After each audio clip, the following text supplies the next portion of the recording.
This space is new for me. It opened in July of this year. It's kind of an experiment. It's a multi-use, constantly evolving space, but for this particular show, we have christened it Lover, as you will see on the front door. Lover was my intuition to call this space because of like an art lover, a book lover, a community lover. And so Michael kindly hand wrote the word lover, and you'll see that on our window. Maybe it'll stick. Life lover. What? Life lover. Life lover. Some of you just came from a Frank performance at Bergamot Station, and she has a great song called Life Lover, which I'll break into soon if I get inspired. Well. This is Michael Deyermond, one of the artists in this show. I'm going to do a few announcements before we discuss his work and its relationship to the theme of the show.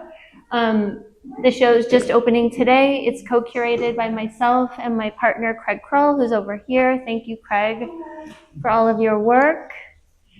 We have another show opening to the public on November 29th, but we have a reception on December 6th that I hope you all come to. Michael will have a solo show at that time called The Mad Chapel. It's much broader, and it's new work of his that includes sculpture in walnut, cypress, work in brass. Redwood, brass. Redwood, and paintings. Is that accurate? Yeah, there's paintings. All right. So please come see the Mad Chapel. It's a very different experience from this show, but this is a great prelude to that one. And I am curating a show called Sex Objects that opens at the same time. It's 6 artists kind of commenting on what it was like coming of age before the internet. So it should be fun. This show, I want to start by talking about art crushes and touch points. As an art historian and as a curator, I can list about 20 touch points in my trajectory in the arts that have made a difference about my awareness of what art is and what impact it can have, and it's just changed my life. One of those touch points was when I saw work by George Herms in 2003, I think it was at William Turner Gallery, and it was part of a fundraiser for a film called The Cool School about West Coast artists, and it was a simple collage similar to the ones behind me right here, and it had his signature stamps, LOVE, and in the middle it had the words love from the sublime to the ridiculous. And I went home and I wrote that in my diary, and I fell in love with George and his work, and that led me into an investigation of who he was. I didn't know. I was educated at UCLA and NYU, but it wasn't a time when West Coast artists were being taught, really. Yeah. And so George led me to an understanding of who Wallace Berman was. Hi, welcome. Maybe we have a couple more chairs outside that can be brought in. Yeah, we have a couple chairs outside that could be brought in. Hi, Kaiser. Welcome. In 2005, after I saw George's work for the first time, there was a groundbreaking show at the Santa Monica Museum of Art called Seminiculture, Wallace Berman and His Circle. I highly recommend looking at this catalog. And it had George Herms was featured prominently in it, but it also talked about Wallace Berman and his influence on West Coast artists and now East Coast artists. And the influence of these guys can't be understated. But I actually want to read one paragraph about George Herms and then have Michael talk about how he discovered these artists who have influenced his work. George is described as one of the founders of West Coast assemblage art. He keeps the flame alive in works that carry forward the radical lyrical values of those he calls the poet heroes of my youth.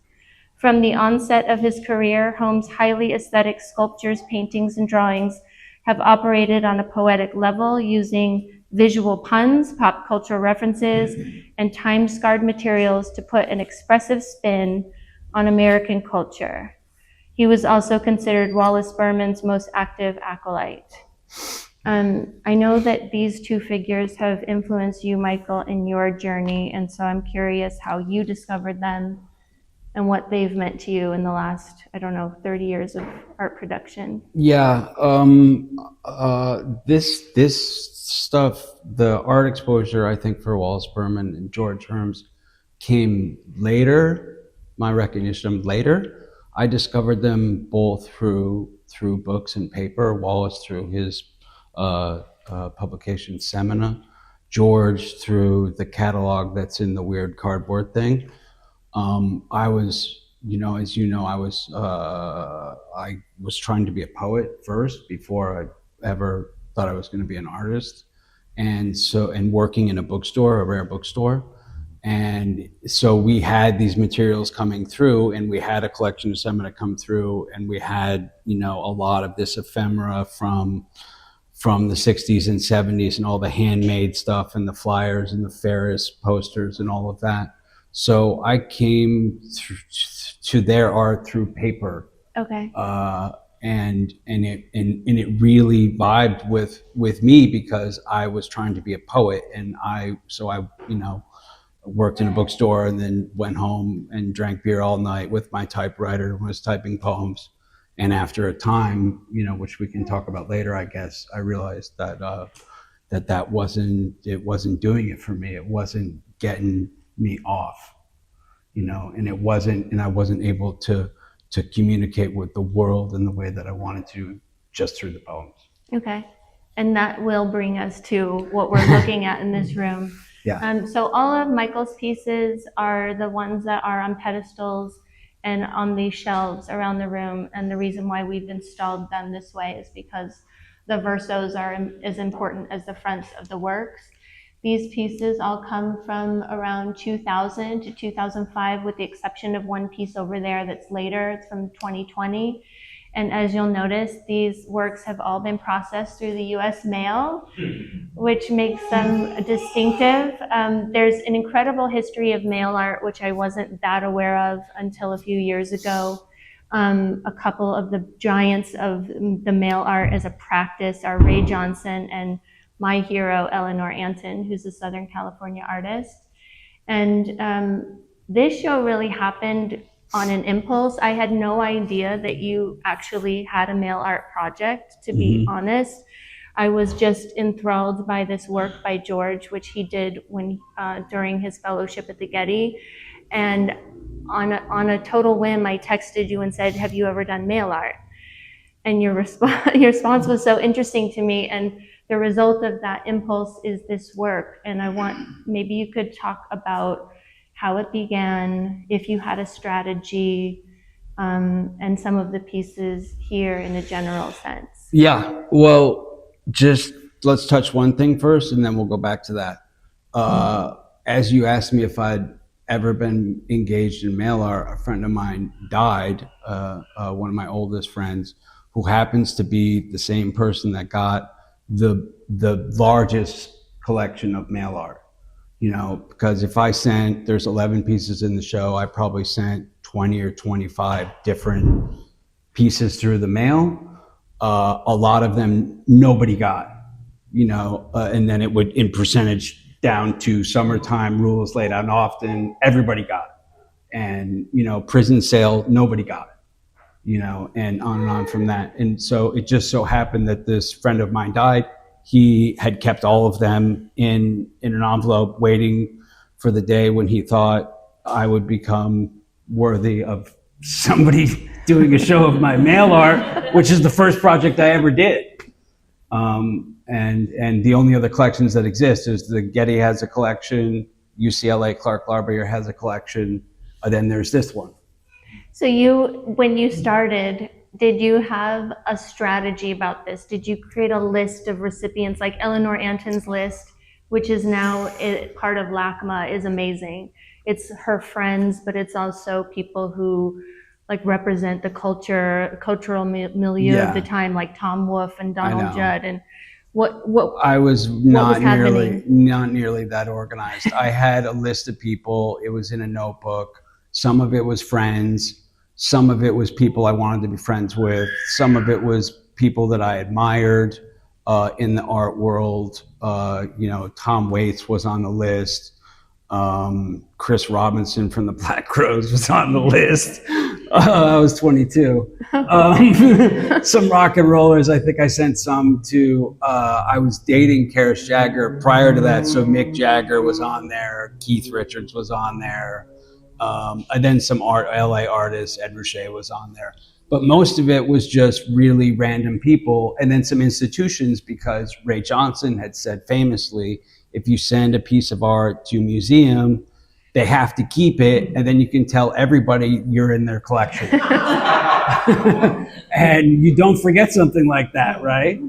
So for a while, that was like my big thing. I was like, yeah, I'm at LACMA, I'm at MoCA, I'm at all these places. And maybe it's true, maybe it's not. I mean, now I know I'm actually at the Getty, because they confirmed that they have a collection, but I could actually, really kind of fatten that pig a little. Fatten the but CD. I don't.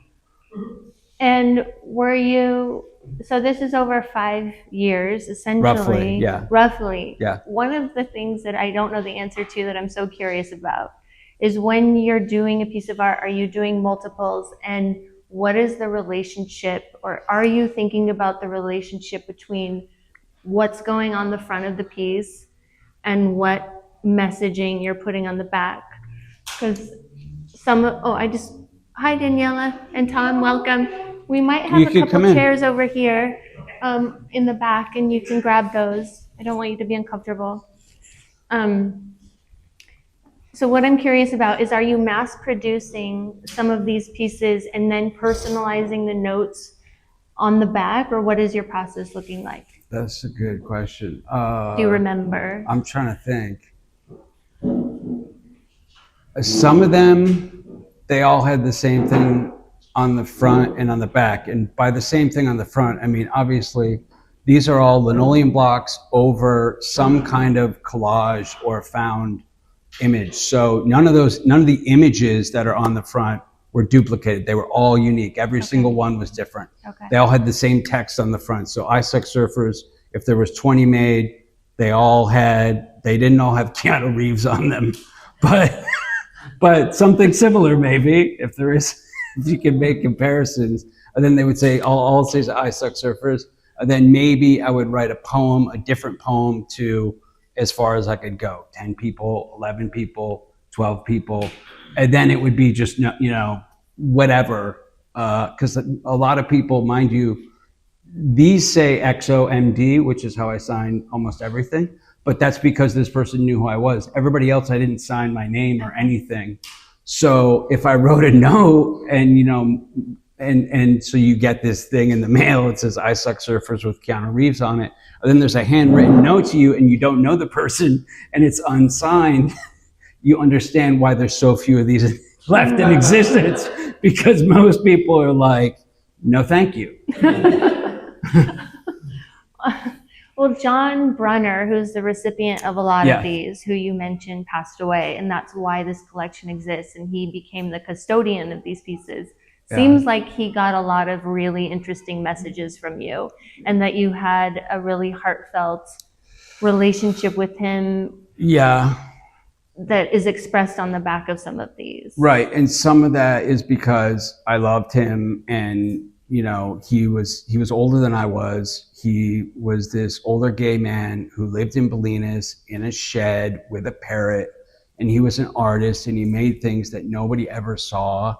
And he believed in, he would say things like, I think I'm just going to live for beauty from here on out. And then you'd sort of move its way past you. And then you'd realize that he's actually doing that. He's committed to it. And the next time I would show up there, he would have these sculptures all over his little one-room cabin, which half was glass because it was a surveyor's outpost at one time, right? Amazing. So it was meant to look out at this ridge and observe flora and fauna, right? So I'd show up and he'd have all these sculptures made from his parrot's feathers, like hundreds of them, right? but which nobody ever saw except for the 5 or 6 people that ever went to visit him. But so there was my love for him, my respect for him, but there was also the fact that he lived in Bolinas. And Bolinas, if you know about the West Coast art scene, you know about poetry, is really important because of the people that lived in Bolinas, right. The kind of community it was, and Robert Creeley and Lawrence Ferlinghetti, and that's where Richard Brodigan killed himself. And Joanne Kiger was there, and Gary Snyder was there, and it was such a huge, entrenched, vibrant, fucking crazy xenophobic scene that as a 22-year-old, I was like, I want more than anything in the world. You always want to see it as an artist, right? Like you want to be a part of something. We're always reading about it too late. If I could only have been in Paris and then New York, and now I'm in California and I'm still too late there. Yeah, we're a little if I could just be a part of Bolinas, so a part of my intention, and this is completely, fucking selfish. I wanted him to share with his friends that this kid that they'd been seeing, who was like this Twinkie to them or whatever, was actually a poet and an artist. So, and in that when he got them, I knew he kept them out, and I knew that Joanne Kiger came over and Lawrence Ferlinghetti came over, and I was hoping for exposure. Did it ever No! result?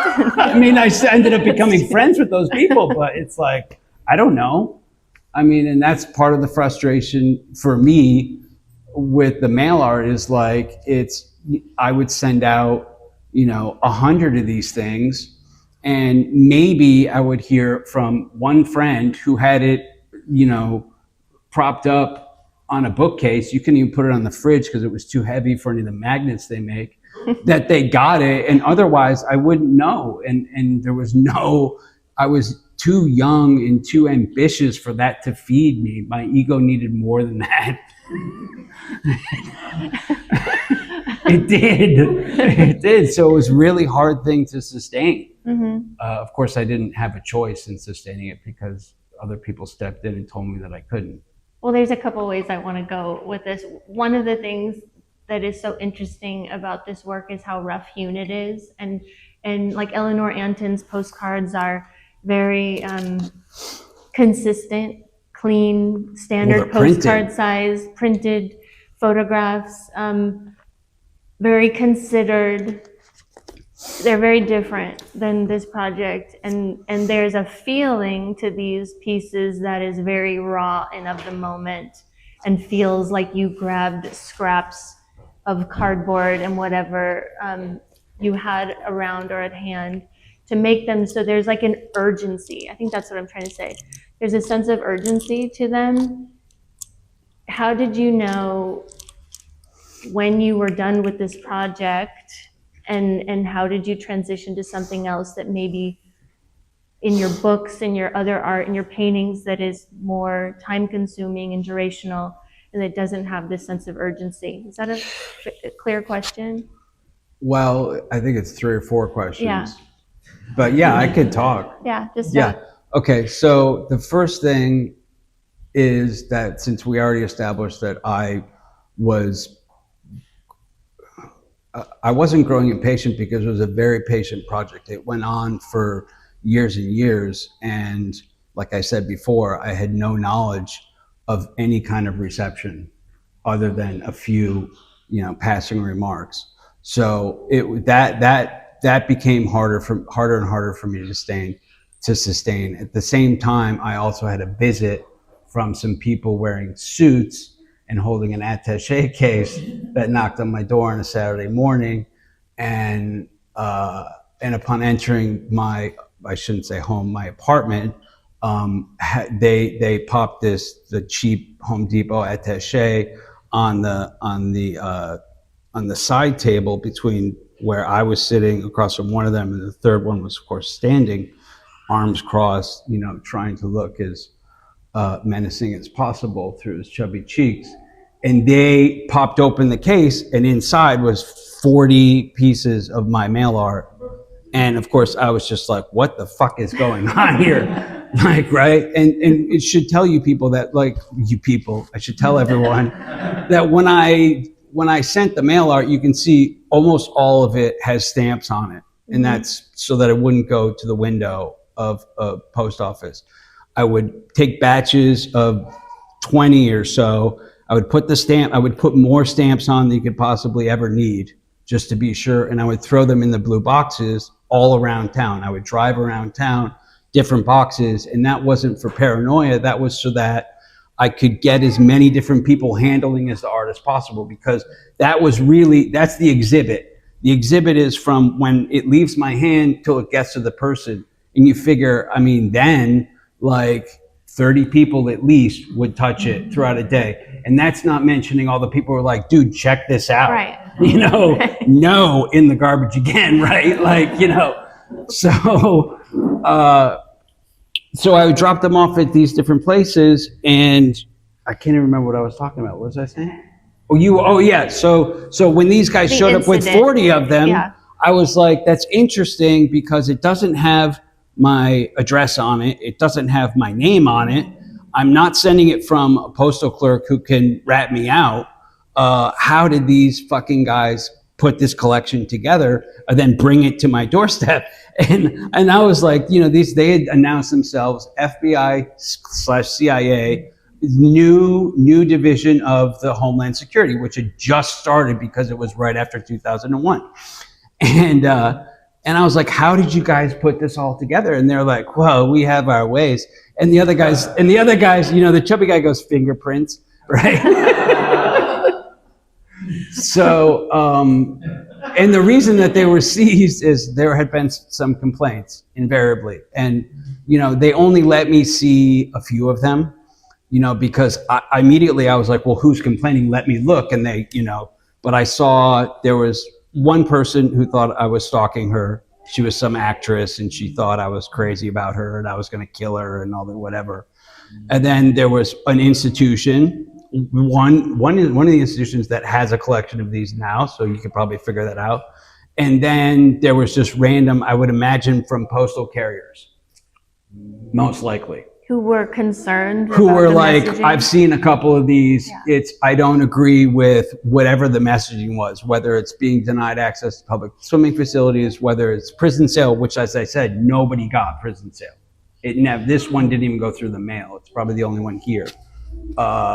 You know, or some of them that aren't represented at all because they never arrived to the destination, which I can't remember. What happened to the collection of 40? Did they give it back to you, or did they keep No, it? and I asked, and then they said I had a file, and they also told me cease and desist. You know, this is over right now. You'll never do this again.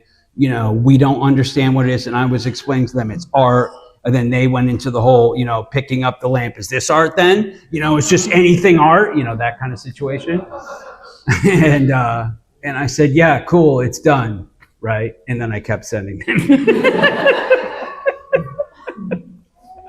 Because that's what we do. Because that's what we do. And actually there's one, the one that has the back printed, the verso on the wall, that's the one I sent out to everybody. And with the poem that's on the back is just a description of what I just told you about the FBI. Because it was like, I was sending them sort of regularly, like once a month or something like that. Then I didn't for whatever, 6 months or something like that. And then I sent that as an explanation, which was the story I just told you. So they all knew. Much shorter form. Yeah. So I hope you all. So that everybody, all the carriers could know, wow, this guy just got told by the CIA not to send these, and here he is again. What is the picture on the front of that one? If you don't mind talking about it, because it's if you went to it was a Hammer installation. It's Jeff Wall, and Jeff Wall who creates scenes and then photographs them. And they're meant to look real. They look hyper real. Mm-hmm. And he recreated a scene from Ralph Ellison's The Invisible Man. And it's the Invisible Man as he's underground, and he bootlegged all the electricity in his little underground hovel. Why am I so black and blue? And so Jeff Wall recreated that, and so it's just a black man in he's a janitor, so he's wearing a wife beater, and he's hunched over, and he's surrounded by all these bootlegged Brooklyn light bulbs. I see. Okay. Yeah, I'm surprised that one made it anywhere. Right, because it's hardcore. It's really intense, and one of the things I appreciate about your work is that you're willing to put statements out there about race that are pretty strong. Yeah. And you're willing to confront race as a white man in a way that I think is really refreshing. I think that's kind of taboo at times in society right now. Definitely and now. there are some in this show that confront your perception of race directly. So I like that about these pieces. There are also a couple of naked asses in the show. There's Behind Every Good Man is a Great Pork Product. Yeah. And there's Summertime Rule laid down often. Do you want to talk about one of those specifically? Well, we can talk about both because they're both funny. The Behind Every Good Man is a Great Pork Product was actually, it was directed at one person. Oh, no. But this is funny. This is funny because it's Ed Ruscha. Because Ed Ruscha, the first painting to break him was the spam painting, right? Right. So when I made that piece, I had already opened we'd already opened the bookstore on Abbot Kinney, and his printing lithography studio was down the block, as well as his own studio was still there, right? And I show up in the neighborhood, and I'm like, I'm the man, and I walk into his print studio, and I'm like, you guys are gonna make a print of my shit. Here's who I am. I've been working on this mail art thing. I'm the next new thing. And they were like, yeah, no, get in line, get the fuck out of here. And I'm like, well, just wait until Ed sees my shit, right? So Ed, because he's a nice guy and supports businesses, especially bookstores, and we had a gallery and vinyl and all that, he invariably came in and was like, this place is amazing. And I was like, I've been telling the print shop down the place that they got to make some shit. And he's like, I'll sign some books and see what I can do, right?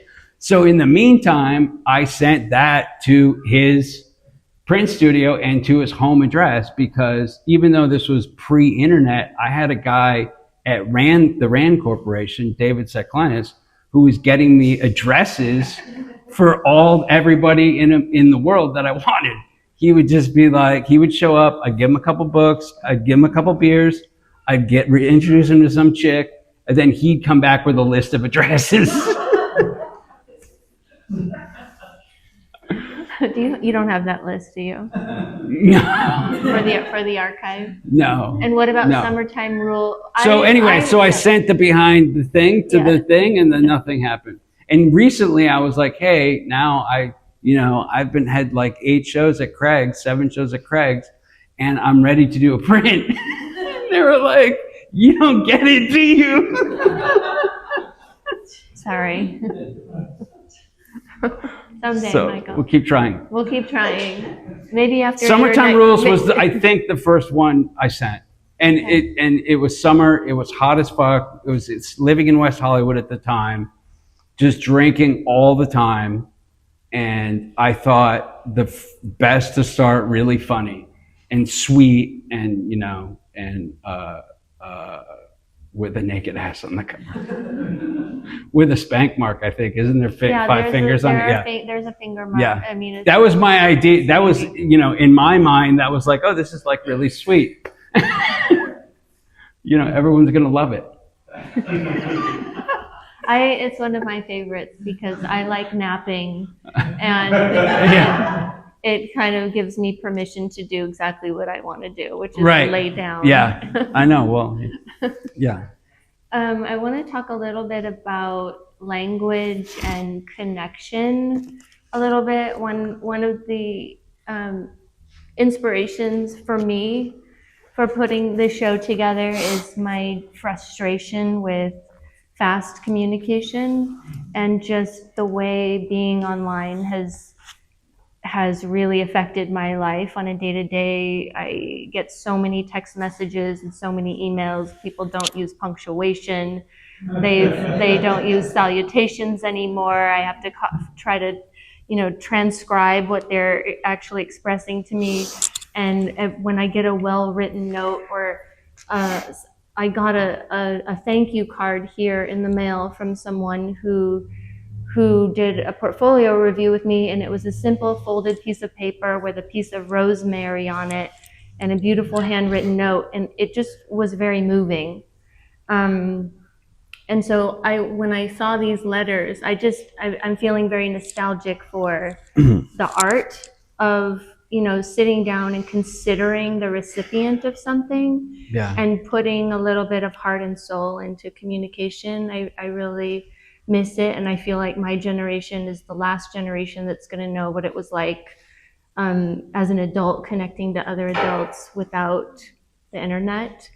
And so your work reminds me of something a little more pure and just, I don't know, really true.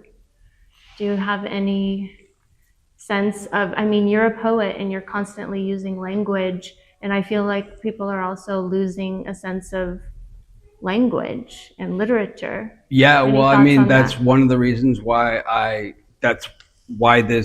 this series, which was my first real art series in my lifelong practice, was because I was trying to transition from typing poems and getting a sheaf of poems and sending it off to whatever quarterly magazines and book publishers and all that. And even though I still want to have a book of poems published, and I will, and it's on the list, it's something that I know is an important part of the whole. But I was becoming frustrated with that at the time, not because of the rejection, because I can deal with that, but because I didn't feel like there was very much of an audience. And it wasn't satisfying the way that I am as a person. And there is some violence in the way I do things. And there is some brutality, and there's also just some loudness and humor and visualness to how, and I couldn't communicate that in poetry, or at least I didn't feel like I was.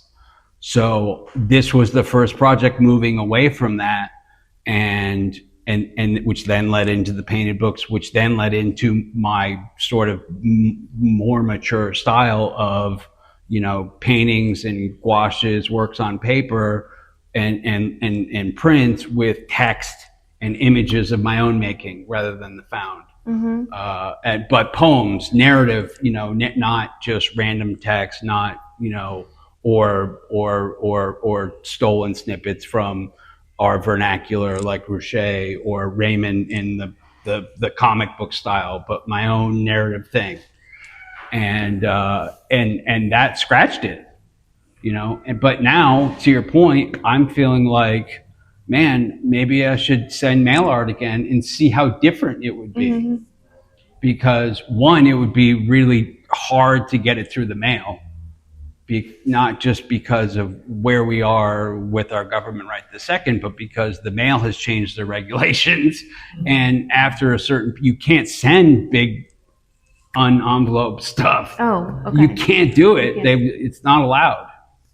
It has to be put in an envelope. That's so sad, because part of the beauty of this is the vulnerability and the pure exposure of your soul, and I love that, on a piece of cardboard. I know, it's my favorite thing to do. That is to just expose myself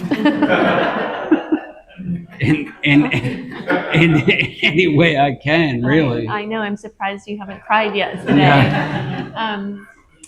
I want to talk about something you said that I just want to pick up on it for a second, the violence of what you do, because you, in the past 5-6 years, maybe even 10, you've started carving words into hardwood. Yeah.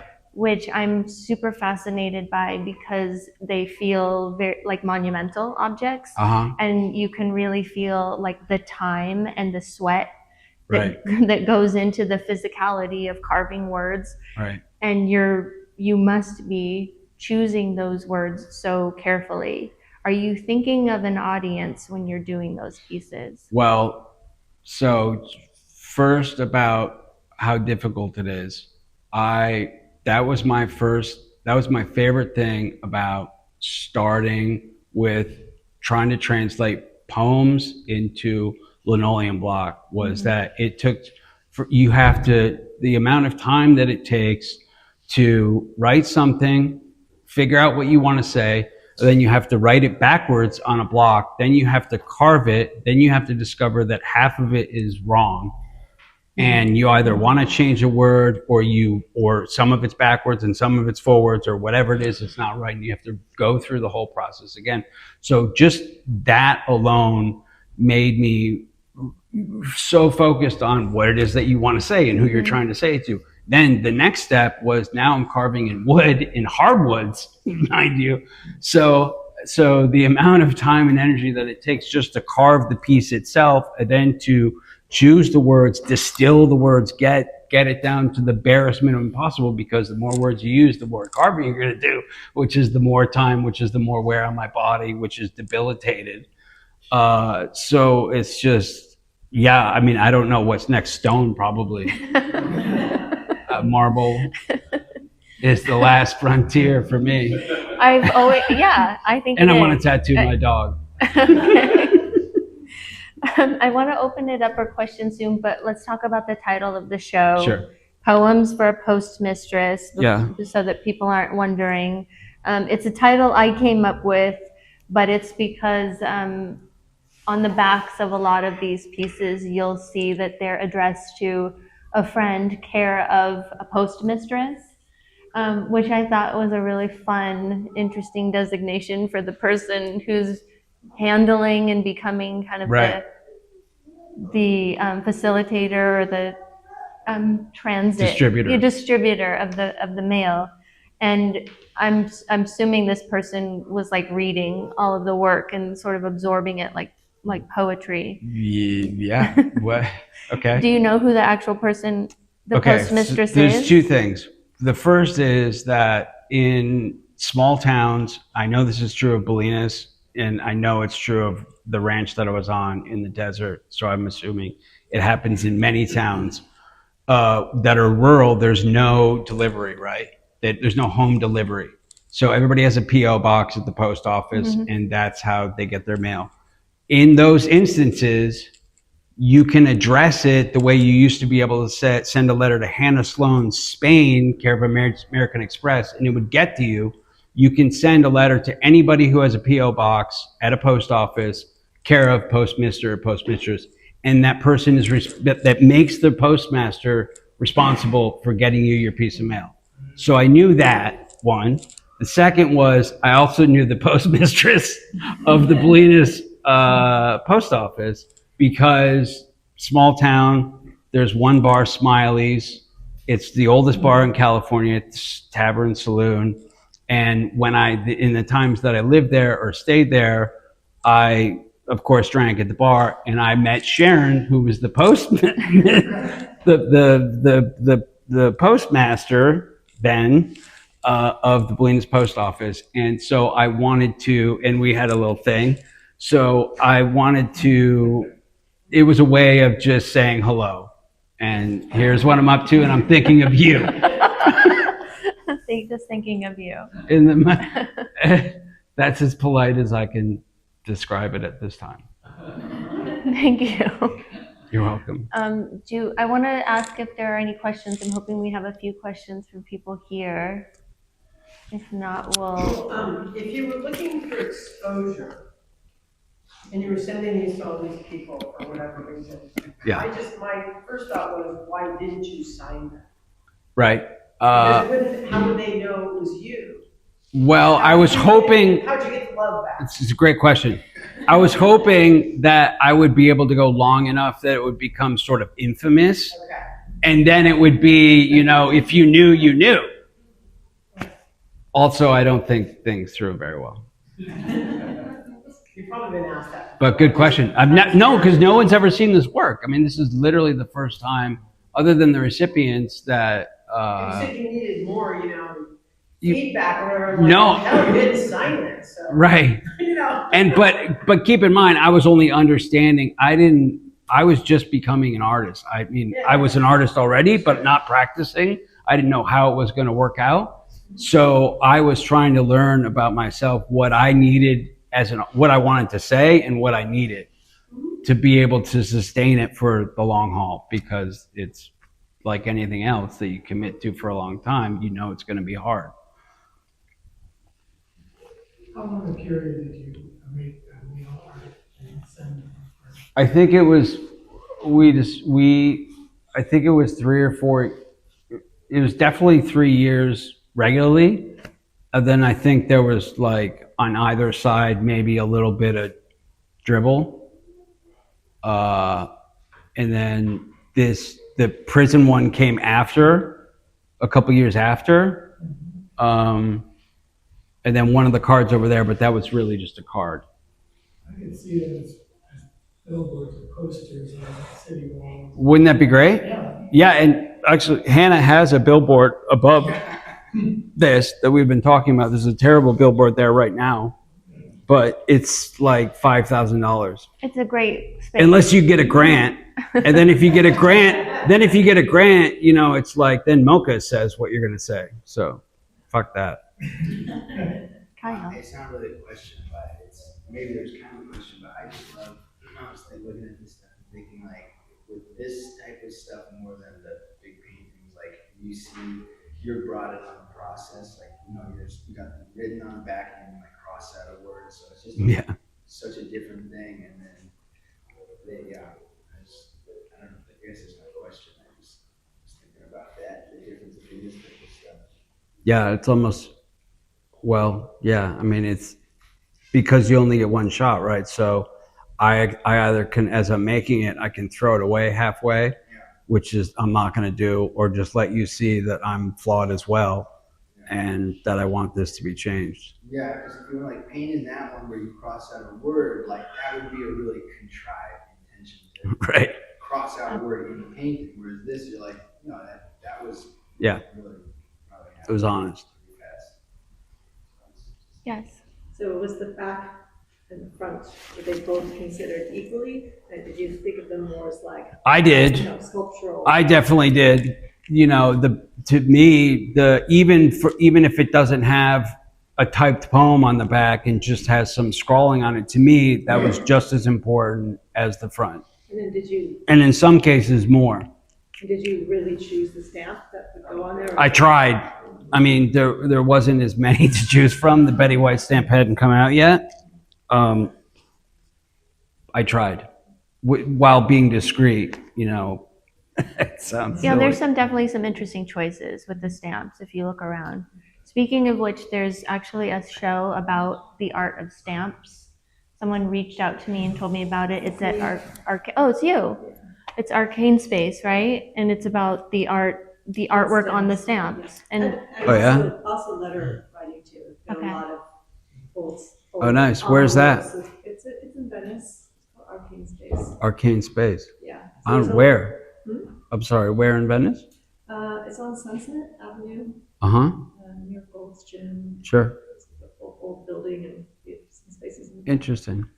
Yeah, it's a lot of. Where the studios are? Yeah, I'm in there. Yeah, okay. That's why you got juicer, right? Yeah. There's a lot of old envelopes with old stamps and also the cancel on it, and just how people used to, All right. their writing, their typed or their handwriting. I mean, it's like Nice. letters from the 20s and 30s. NorCal, I'm living in Northern California now, and you know, they're super in today. Yeah, they're super into like artist social practice, and you know, there's a guy that likes, you know, rides around on a bicycle and he'll darn your socks for you, and he just got a $50,000 Guggenheim grant. But one thing that they did do, which is interesting, is that they have this whole subculture of people that try to fake stamps. And it's been going on for like 20 years. And it's like, you know, if you get one to go through, it's a big deal. And you try to get that, you have to get that back. It's just, it's crazy. But I met some people recently who were super into it, and they're going through the process of trying to get back stamps that they sent through the mail. And they're all drawn too. So it's intense. that super illegal? That it's really yeah. And at one point it was I don't think it's the federal government anymore, is it? Is the postal system private? Not yet. Semi. Any other questions or comments? Tricia? I was just curious about the choice of the fonts that you use. Uh-huh. Was it inspired by That's me. writing that was it inspired by any font? Because it feels very like surf typography. Oh, interesting. And if you see my work through time from like whenever this until now, present day, you'll see it's a font that I created for myself, and I do it by hand, I do it carved, I do it however, any piece of art I make has that font on it or an evolution of it. And it was just the font that I developed that I thought sounded most like I wanted my voice to sound in my work. So it's like, this still uses capital letters, some of it. I never use capital letters anymore because I don't want it to be that aggressive. It's supposed to be a little vulnerable. It's supposed to be, all these different attributes. And then that's the font. Have anything to do with the current president using capital caps? No, nothing like, no, I've been no caps for a long time. You can ask Craig, who does all of the, he's been, for years, every time they do an announcement for one of my shows, I have to say no capital letters. And now here we are in our 6th show. The last 2 shows, haven't seen a capital letter or anything. And so thanks for listening to me. I appreciate it. Yes. Yeah.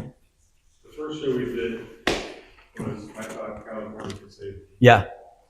And has California saved me? Whatever it is you need to be saved from. There's some seats over here if you want to sit down for the. Yeah. Yes? Yeah. I'm still alive. Yeah. I'm still alive.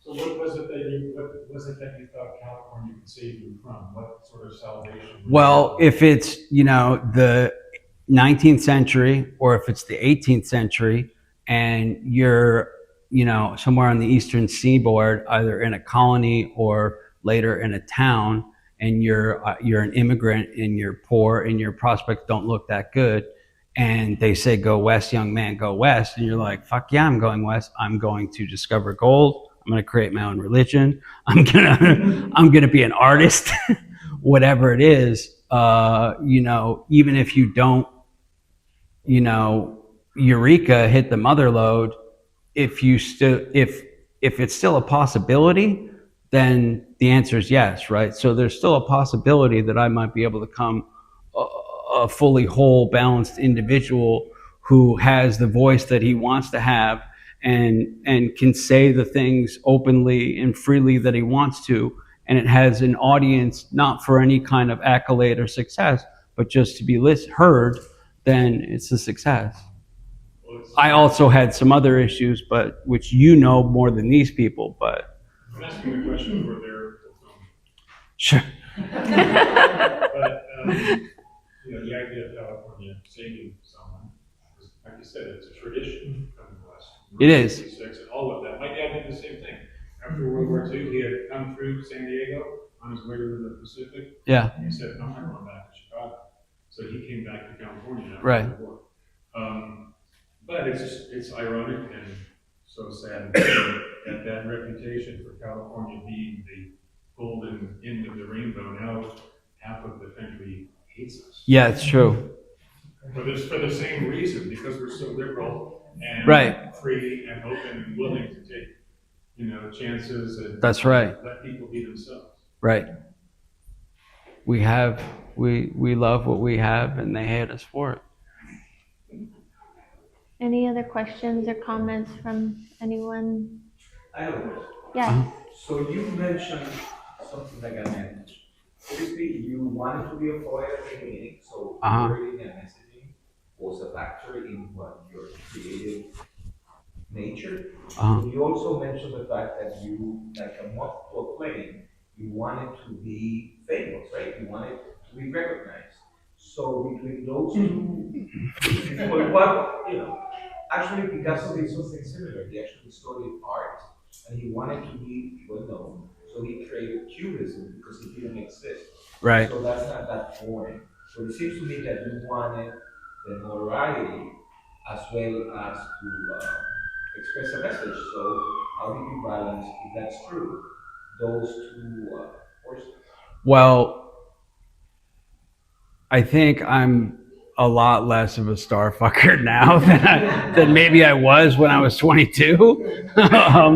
And you know, I'm not going to say that Los Angeles did this to me because it didn't do it. I hate when people blame LA for stuff like this, but I was enamored. I mean, I was like, you know, I got to LA and I was like, oh my God, anything is possible. I can be whoever I want and people will accept it in some form. They certainly won't tell you to stop unless you do something completely egregious, right?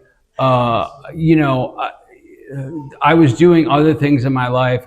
Like I said earlier, I opened a bookstore on Abbot Kinney in Venice, and a part of that intention was to create a scene, was to be the next thing in, you know, for at least for us, for my friends, you know, so that we would have a center, a clubhouse, that and become the creative scene that we always had craved and missing everywhere else. So fame and fortune, no, but like being a part of a thing, absolutely. And that's just, you have to deal with that. You know, I'm constantly addressing with every show that I make, you know, really, what am I trying to accomplish here? What's because, you know, making art it can be very disappointing. I mean, I'm always satisfied because I make work to not be crazy, to not kill myself, to stay alive, and so that I'm not a fucking animal to people around me. So I'm already succeeding whenever I make a piece of art. You know, but the rest of it, in presenting it to the world, that's a whole different, you know, animal. And you have to be, for me, I have to be really careful about why I'm doing that, because doing that over and over again and getting a result that you're upset with, of course, is completely insane. So why are you doing it? Because I can't do anything else. I mean, I'm not only am I unhireable, but it's the only thing, I mean, other than friendship and love, that keeps me tethered to this world.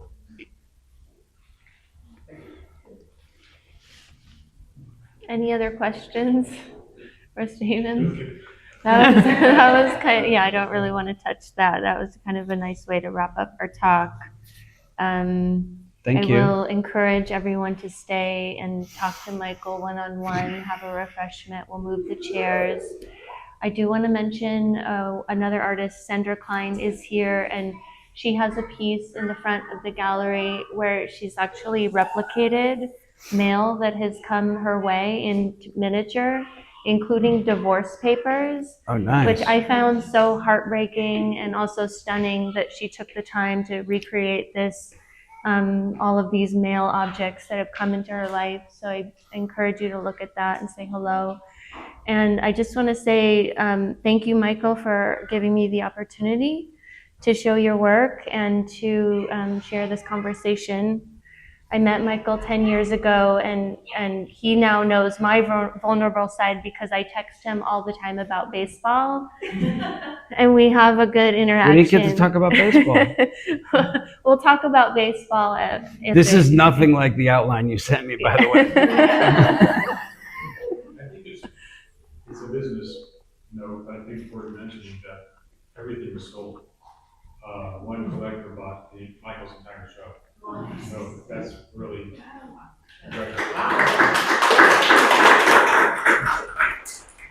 so anyway, thank you, Michael, for your friendship and your presence, for bringing this incredible work Thank you. into my space. Thank you. Thank you.